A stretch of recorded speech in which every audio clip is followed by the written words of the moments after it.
If you've been posting for months but still don't have enough clients, the problem might not be your content. I'm Riley, this is Ped, and we've spent over 30 years and $100,000 growing our own businesses and have helped 100 plus coaches and consultants to do the same. By the end of this episode, you'll know how to find warm, high intent leads without cold DMs, funnels, or paid ads. We'll break down why your inbound strategy isn't working, what to do instead, and how to build a dream clients list that actually fills your pipeline. Ooh. So, Ped, you can be brilliant at what you do, post valuable content every week, and still feel like the best kept secret online. Why is that? It's a good question, Riley. And really, it comes down to the fact that content does not create clients, conversations do. And even if you write content, you'll still want to engage with someone before they become a client, especially if you're a coach or a facilitator, right? It's not like you're selling a digital product. You're selling your coaching services, you're selling your workshop, which means that you don't really have a content problem. You just probably more likely that you've got a connection problem. Yeah, and connection, I want to dig into that so that people really understand here, because connection a lot of times they're like, well, I'm a people person and I love connecting with people. And it's like, well, that's not 100% what we're talking about. What we're really talking about is the difference between lead generation and lead nurture.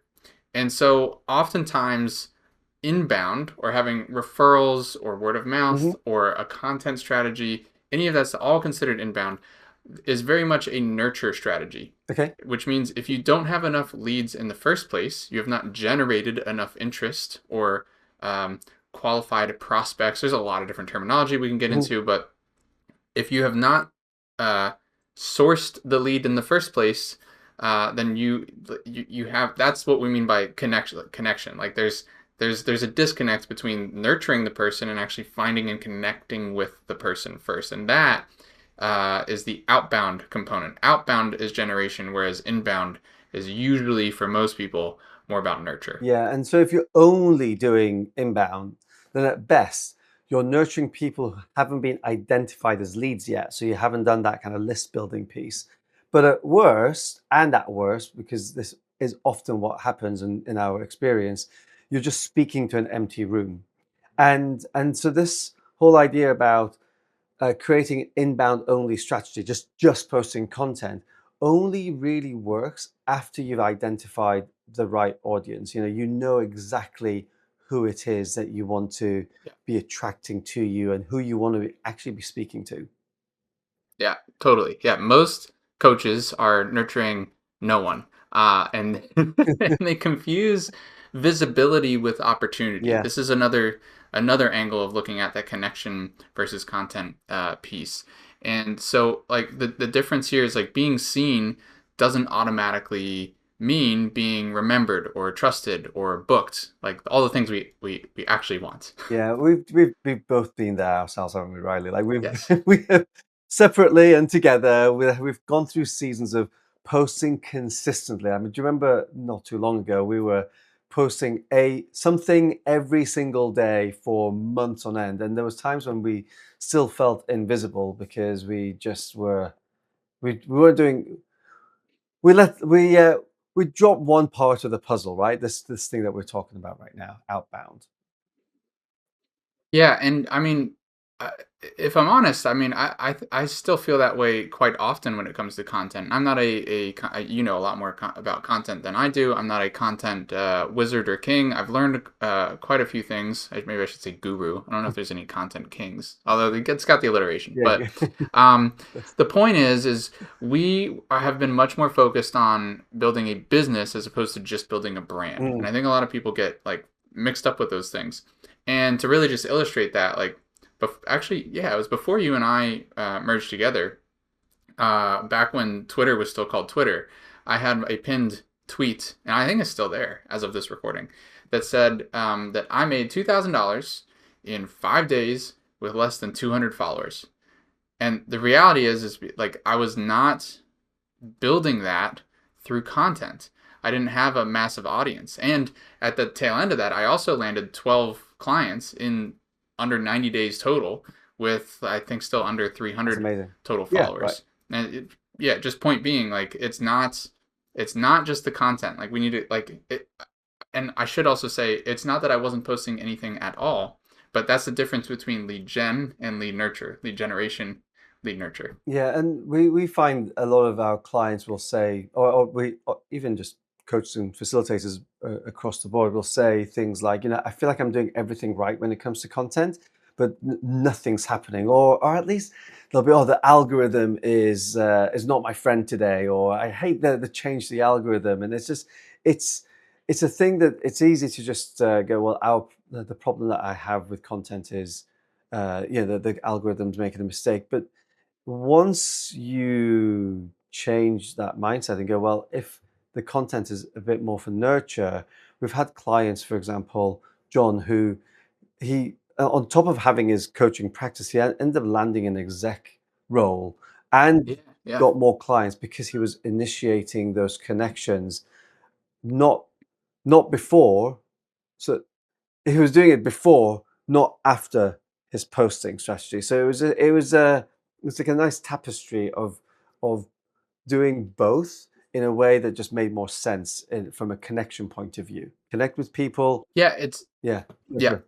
It's just it's where does your focus go, right? Like and using me as that example again, it's or us I should say too. Like once we made that connection, I don't want to use that word. Once that clicked for us, we realized that actually the focus should maybe shift a little bit from content, which is a great long-term strategy. Mhm. Again, it's a good nurture strategy, but in terms of generating revenue in the short term, as in like a year or less, when I say short Yeah. term, outbound makes a lot more sense. And our other client, Glenn, is an even more exaggerated example of this because he wasn't posting like at all.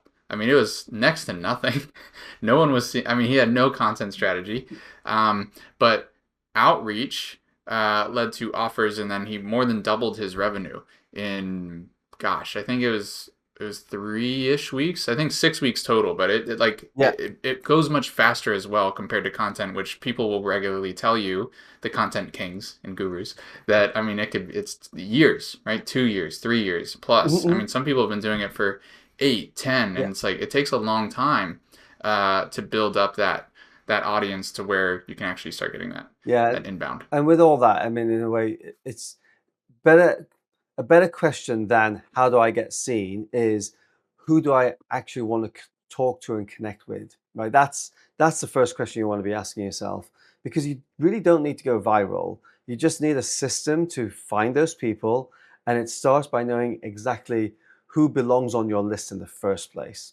And I know that most coaches and consultants and facilitators don't ultimately have a lead problem, they have a people problem, as in they're speaking to the wrong people, right? And so Riley, how do you actually know who belongs on your dream client list? Yes, Ped. So one of the concepts, as you know, that we teach is the 3 B's framework. And so if you imagine yourself on a path, and this path represents kind of a timeline, like your journey, then there will be people who are behind you on that path. Maybe they are still facing problems or obstacles that you've already solved or already moved past. There are going to be people that are beside you on that path, and those are going to be more like peers, colleagues. They might not be at the exact same step, but maybe they're one step ahead on something, but you're one step ahead on something else. But more or less, you're kind of in the same position on that timeline. And then there are people who are there before you, so the 3 B's, right? Behind, beside, before, and the people before you are ahead of you on the Mhm. path. They've already, much like you were on that path before the people who are behind you, and this will just forever exist. There's always people ahead of you and Always. behind you, and so all 3 B's will always be there, and the one you really want to focus on, and we usually 80/20 rule here, so 80% of your audience or your list, where your focus should be, are the behinds. Mhm. That's really where the money is, and that's, again, it's people who need what you do, can see you as a guide, and specifically in the like knowledge or service based kind of industries, coaching, consulting, facilitation, like those kinds of things.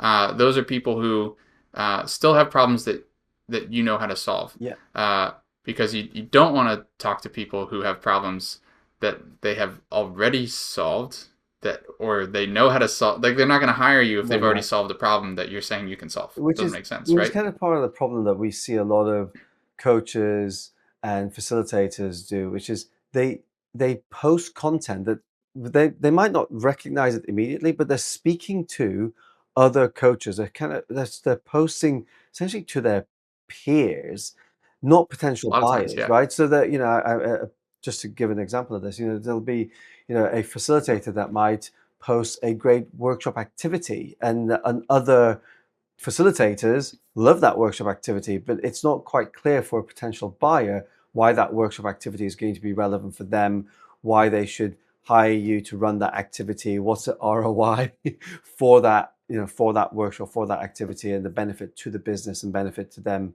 in the business for bringing you in, which is a totally different mindset to be in, right? But yeah, whether people recognize it or not, that's oftentimes where content goes. It's like you're pitching your content or you're posting content essentially to yourself or other people like you, the besides people, rather than the behind people necessarily.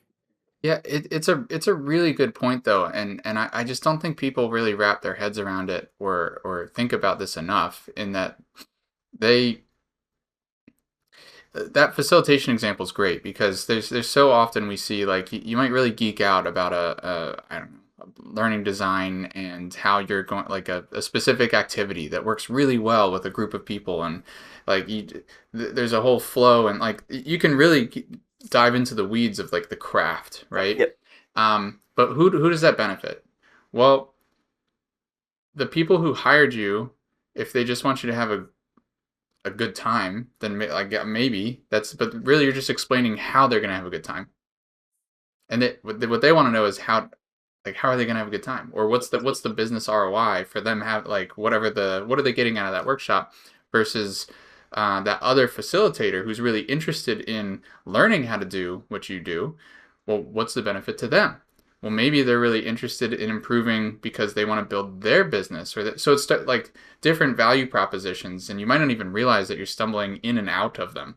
And we've watched, coaches spend months trying to attract people who were never going to buy. And this happens usually when you focus too much on talking to besides, like we're explaining in this example, peers, or befores, which might be like a mentor. And you can get, when it comes to like your content specifically, you can get lots of likes, but a lot less clients. Mm-hmm, And so once you know who belongs on your list, when we're thinking of that ideal dream clients list and outbound versus inbound, then the next step would be finding where they are.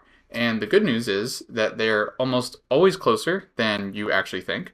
And the better news is we teach 3 different strategies on where to actually find your ideal clients. So if you want help building lead flow that actually creates clients, check out Network and Sell. It's our program and community for finding warm leads, tracking conversations, building trust without funnels or cold DMs. You can get started with all of that, and your first 7 days are free. Link is going to be in the show notes somewhere. You can click on that and find out more. Yes, and all of the different strategies that we teach on where to actually find your ideal clients. And the easiest one to start with is your network. So what you want to do when it comes to the 3 Bs is to audit your network. Who are you already connected to or with? Who are you posting for? And who do you actually want to work with? So if you can answer those questions for yourself, that's a really good start to figuring out how to find your clients. Yeah, yeah. And if you check out Network and Sell, there's actually 4 layers you can subdivide your network into that makes Mm. it even easier. But I digress. Um, but once you know who your ideal client is, you know how to find them, you know where to find them, then you're not missing leads anymore. You're just losing track of them. So, Riley, then, the next question from me to you is, how do you stop losing track of them? How do you make sure that these warm leads that you've been potentially engaging with and maybe nurturing with the content, how do you make sure that they become real clients? So the reason that happens is you're and the what we're talking about, what happens, like that you're losing warm leads and you want to actually stop losing them plug the leaky bucket and turn them into real clients. And the reason that happens is, and you have the leaky bucket, is because most coaches are trying to run a business in their head, right? It's the number one reason outbound fails is because people don't follow up. And it's just not human to remember or to track and manage hundreds of relationships and conversations. Like humans were not built for that. But businesses are built for that. Like that is what a business is. And if you think about, like, a lot of times I remember conversations I've had with I feel like usually coaches as well, where they're like, yeah, I want to have a thriving coaching business, and I want to make a big impact, I want to help a lot of people. And then I'm like, great, so how many people? Yeah. Like, what does that actually look like? Like, oh, well, I could have like 20 or 25 clients. And then sometimes this is a whole nother conversation. You price that out and you're like, well, then you need to charge a lot more if you want to make the money you want to make. Number one, totally, yeah, that's a can of worms. Put that aside. Yeah. Number two, though, is okay, well, how long do you think those people will work with you? Because it's not going to, like, is it 3 years, 5 years, 10 years? A lot of times it's like weeks or months, maybe a year at the most. And honestly, I think most coaches would if you really talked about in facilitation, consult, any of these professions, if you're trying to deliver transformation, Mhm. it would make sense that you deliver it and then they move on, Mhm. right? Like you want to have healed or to have progressed or to whatever the thing is, whatever the transformation is. And so then if you, let's say you're working with the 25 clients at the most for 6 months, then that means you need 50 new clients every year. And if you're going to be in business for more than a couple of years, that turns into hundreds of people pretty quickly, right? You're not going to be able to check them in your And head. that's also assuming, right? It's also assuming that like 100% of those people turn into clients, which they're not. So it quickly becomes thousands. Like you need to talk to a lot of people, Mhm. is I guess what we're getting at, right? And so to actually keep track of that, the solution here is a CRM, and a CRM is not just a sales tool. It's like a care system. It's a way to actually show people that you care. You're organized enough. You are proactive enough to actually put them first, and it keeps opportunities alive. So it plugs that leaky bucket. Yeah, every coach and facilitator we've worked with has had a moment where they've gone, "Oh my God, I forgot to follow up with that person," and it's really just leaving money on the table because if someone isn't necessarily ready to work with you immediately, but you do follow up and keep in touch with them over time because of this care system, because of the CRM, then when they are ready to work with someone who offers services like you offer, then they're more likely to want to work with you because you've shown that care, you've been top of mind, versus the next person that drops them a cold DM saying, hey, do you want to do X, Y, or Z, whatever it is that you help your clients do, right? So, you might be, you might not be the person they want to work with right now because the problem isn't, you know, strong enough for them to want Doing to do stronger, yeah, something with, but it might be. The timing might be right at some point. So yeah, I've experienced this myself. I know that our clients have, and in fact, not too long ago, one of our clients had a big win, which was because of the follow up that she did with somebody that she spoke to like 3 months before, and this was a dream client that was finally ready to work with her. So yeah, yeah. it's because of the CRM. Yeah, yeah, and I think a CRM, at least in my experience, people's reactions to it can sometimes be a little like it feels cold or it feels a Mm, little like it's a machine or it's like it's not human. And actually, like I'll share this story, but when um when I was in grad school, I was so overwhelmed with I've lost count. I'd have to refigure out how many different jobs I had just trying to like make ends meet. yeah, I was regularly working 12 to 14-hour days. It was nuts. And I just kept telling myself it's only 2 years. yeah, It's like I will get through this. Going for my master's degree. And that's when my now wife and I, Ricky, started dating. And I remember writing down on my like my planner and my calendar like reminders to myself to to give her a call or to follow, or not follow up, to Oh, message her, because yeah. we were living in different Mm. states. So I had to, like, it was literally all the Yeah. same thing we're talking about, like online communication, until we'd meet up on weekends. And long story short, like, that can that can sound, it might sound odd or strange, but in my head, Mm. I was doing was prioritizing. I was like, I will carve out time Yeah. and space for this other human that I care quite a bit about. And long story short, it worked. We're married now. So Mm. if you question at all the, like, humanity or caring aspect, like, all you're doing is, like, is you're just prioritizing the care of other people and you're putting them first. And we worked with so many, like, it goes both ways too, though, because we've worked with so many coaches and consultants who thought that they were being ghosted or Mm. forgotten, when the reality is people are just, they're busy. And it's, oh my God, in today's world, right, with all the distractions and Yeah. communications and notifications, it's just so easy to just forget. And that's why, if you just write down the reminder, like, the CRM is your solution. Yeah. Like, that will make such a big difference. Yeah, because people will remember to post because in a way it's what is the difference here actually, Riley? Because you'll remember to post because there's it's something that is going to go out in public and you've committed to posting, I don't know, 2 times a week or 3 times a week, whatever it is. But they'll forget to reconnect with a person who said circle back in a month. It's surely it should be like the same mindset of I need to do this thing that happens in the future and I need to remember it. But it doesn't always happen. So yeah, I know what you mean when you say that. It's a one to it's a maybe the difference between a one to many thing, which seems like you're reaching more people. It's like I can have more of an impact with this one post, but actually it's the one to one that makes a big difference. Yeah, well, it's true you can have one, but you also can. It's also true that you can have a lot more of an impact on one person.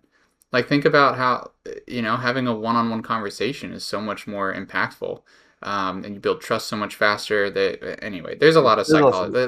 That's That's a another great podcast conversation. Yeah. episode. Yeah. But point being is, you really, so, like, how to implement this. And again, this is another thing we have a totally custom built CRM inside of Network and Sell, which we're actually in process of improving, for ourselves first and our accelerator clients, but we're hoping to launch that at some point. Um, you really just, if even if you're not inside there, like, you don't need a complicated system. The reason we actually even built that is because I used to install and implement CRM systems Mm. for so many different coaches, consultants, creators, authors, speakers, clients. That it just, they they're usually so big and overwhelming and or even expensive. There's so many features you just really just don't need.